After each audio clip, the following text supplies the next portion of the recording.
महाशिवरात्रि के अवसर पर जरा सोच कर बताइए, उस दिन एक और पर्व है, वो है चंद्र जयंती। भगवान चंद्र का आविर्भाव हुआ था। इस तरह से फाल्गुन मास की कृष्ण पक्ष की चतुर्दशी तिथि शिवरात्रि भी है और चंद्र जयंती है। शिव ने इसी दिन अपने मस्तक पर चंद्रमा को धारण किया था। ऋग्वेद के पुरुष सूक्त के अनुसार चंद्रमा का जन्म मन से और सूर्य का जन्म आदिम सत्ता की आंखों से हुआ था। चंद्रमा मनसो जात चक्षु सूर्य अजायत, अतः चंद्रमा को मन या मन के अधिष्ठाता देवता के रूप में पूजा जाता है। मन जिसकी कोई था नहीं है, मन की गति चंचल है, अनंत तक फैला हुआ है। मन की जीवन में निर्णायक भूमिका होती है। अतः कहा गया है, मन के हारे हार है, मन के जीते जीत। मन पर नियंत्रण होगा तो वो परमात्मा की प्राप्ति करता है।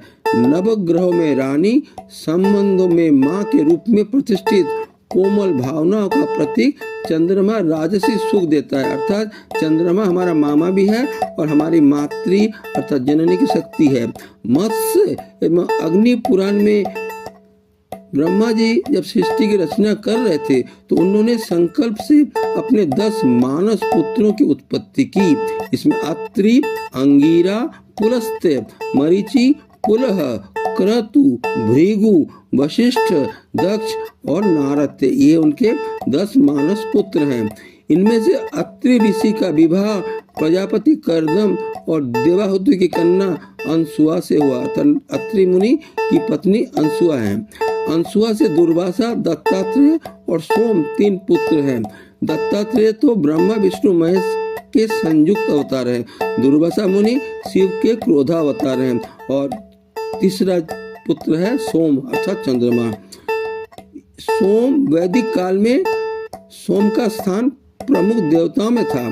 सूर्य, अग्नि, इंद्र आदि देवताओं की तरह चंद्रमा की भी स्तुति मंत्र प्रचलित है। चंद्रमा के जन्म की कथा है। पौराणिक ग्रंथों के अनुसार जब देवता और दानवों ने मिलकर समुद्र मंथन किया था तो उसमें 14 रत्न निकले थे। चंद्रमा उन्हीं रत्नों में से एक रत्न है। ग्रह रूप में चंद्रमा की उपस्थिति समुद्र मंथन से पहले भी थी। समुद्र से निकले 14 रत्नों में से 2 को शिव ने ग्रहण किया। एक कालकूट विष और दूसरा चंद्रमा। अगर कालकूट विष को उन्होंने धारण नहीं किया होता पूरा ब्रह्मांड समाप्त होता। और मन की शांति के लिए चंद्रमा।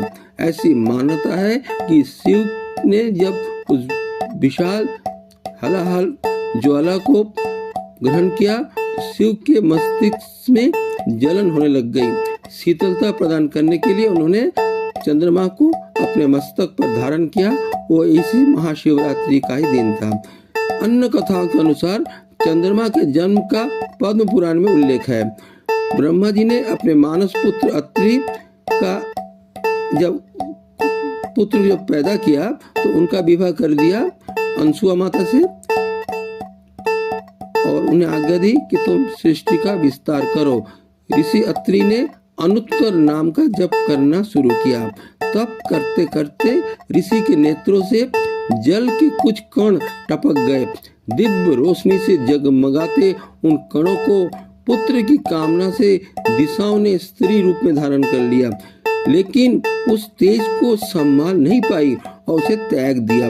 ब्रह्मा जी ने उस त्यागे हुए गर्भ को पुरुष बना दिया था। वो प्रारंभ में अश्रु रूप में, आंसू रूप में, स्त्री रूप में प्रकट हुई, परंतु बाद में ब्रह्मा जी ने उन्हें पुरुष बना दिया। यही पुरुष चंद्रमा है। चंद्रमा का विवाह दक्ष प्रजापति की 27 नक्षत्र कन्याओं से हुआ था। पत्नी रोहिणी के प्रति उनका विशेष लगाव था, अतः दक्ष ने उन्हें पहले समझाया तुम सबके प्रति समान व्यवहार रखो। जब चंद्रमा ने ऐसा नहीं किया तो उन्हें श्राप दे दिया, तुम्हें क्षय रोग होगा। इस तरह से चंद्रमा फिर क्षमा प्रार्थी होता है। भगवान शिव ब्रह्मा विष्णु के आशीर्वाद से, वरदान से ये उन्हें वर मिलता है कि तुम्हारा जो श्राप है वो भी सत्य होगा, वरदान सत्य होगा। 15 दिन तुम घटोगे और 15 दिन तुम बढ़ोगे। अर्थात पूर्णिमा से अगले दिन से जो है अगले 15 दिन तक अमावस्या में तुम एकदम निस्तेज हो जाओगे, ज्योतिहीन हो जाओगे। फिर अगली प्रतिपदा से पूर्णिमा तक तुम पूर्ण ज्योति पूर्ण प्रकाश हो जाओगे। ये दक्ष प्रजापति के श्राप का प्रभाव था और शिव जी के आशीर्वाद का प्रभाव था कि अमावस्या और पूर्णिमा आज भी होती हैं। और पूर्णिमा में मुख्यतः सत्यनारायण की पूजा होती है और अमावस्या चतुर्थी कृष्ण को भगवान शिव की पूजा होती है। अतः हरिहर की कृपा चंद्रमा को मिली हुई है। जैसे ऊपर बोला गया कि चंद्रमा मन के स्वामी हैं, मन को शांति प्रदान करते हैं। चंद्रमा पृथ्वी का एक उपग्रह है, वो तो उपग्रह है, परंतु चंद्रमा एक देवता है, वो चंद्रलोक के स्वामी है। ओम नमः शिवाय, ओम नमः शिवाय, ओम नमः शिवाय, ओम नमः शिवाय।